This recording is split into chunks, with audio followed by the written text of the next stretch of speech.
भारतीय जनता पार्टीचा पुन्हा एकदा महानगरपालिकेमध्ये महापौर विराजमान होताना आपल्याला दिसतोय। आम्ही निवडणुकीपूर्वी सुद्धा सांगितलं होतं की भारतीय जनता पार्टी किमान 125 जागा आम्ही जिंकू। लोकसभा, विधानसभा आणि त्यानंतर महानगरपालिकेमध्ये पुणेकरांनी भारतीय जनता पार्टीला बहुमूल्य असं मतदान करून पुण्याचा महापौर भाजपाचा केलाय। सामान्य माणसाला केंद्रबिंदू ठेवून पुण्याचे महापौर आणि उपमहापौर आणि आमची सर्वच टीम ही भविष्यामध्ये काम करेल। केंद्रामध्ये आदरणीय मोदीजींच्या रूपाने केंद्र सरकार काम करते, राज्यामध्ये आमचं महायुतीचं सरकार आणि देवेंद्रजी त्या सरकारचे कॅप्टन आहेत। केंद्र सरकार आणि राज्य सरकार या दोन्हीच्या सोबतीने पुण्याची महापालिका आता पुण्याच्या विकासासाठी, पुण्याचा कायापालट करण्यासाठी आणि सामान्य माणसाला केंद्रबिंदू ठेवून पुण्यामध्ये हे महानगरपालिकेचं आमचं शासन काम करणार आहे।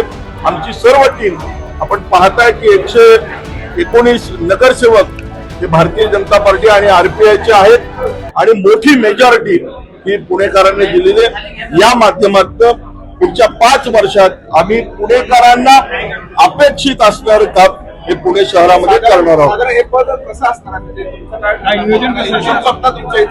सव्वा वर्ष आहे की 2.5 वर्ष? याचा निर्णय राज्याचे मुख्यमंत्री आणि आमचे सर्व वरिष्ठ नेते घेतील।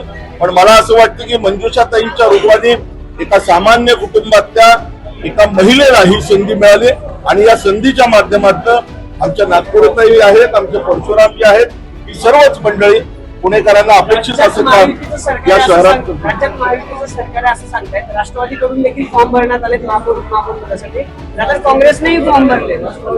आता आपल्याकडनंच कळतं की राष्ट्रवादीने या ठिकाणी फॉर्म दाखल केला। मला असं वाटतं की 119 हा आकडा ऐकल्यानंतर आपल्याला माहितीये काय होणार, पण आपण निवडणुकीच्या दिवशीपर्यंतची वाट बघूया। त्या दिवशी प्रत्यक्ष काही चमत्कार झालेला सुद्धा आपल्याला पाहायला मिळेल। कार्यकर्त्यांना एक मेसेज दिला होता, दादांच्या निधनामुळे सेलिब्रेशन करू नका, आता परत एकदा काय सांगा तुम्ही कार्यकर्त्यांना, कारण खूप मोठं निश्चित आदरणीय अजितदादा हे या राज्याचे एक कर्तबगार नेते होते आणि त्यांच्या निधनामुळं राज्यामध्ये शोककळा पसरली।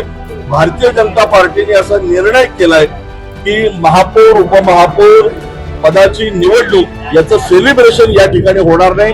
कार्यकर्त्यांना पण आम्ही सूचना केल्या की कुठेही मिरवणूक, गुलाल, फटाके अशा पद्धतीने सेलिब्रेशन केलं जाणार नाही। ही एक सेवेची संधी आहे आणि या सेवेच्या संधीच्या माध्यमातून पुणेकरांची सेवा आमची ही सर्व टीम करेल।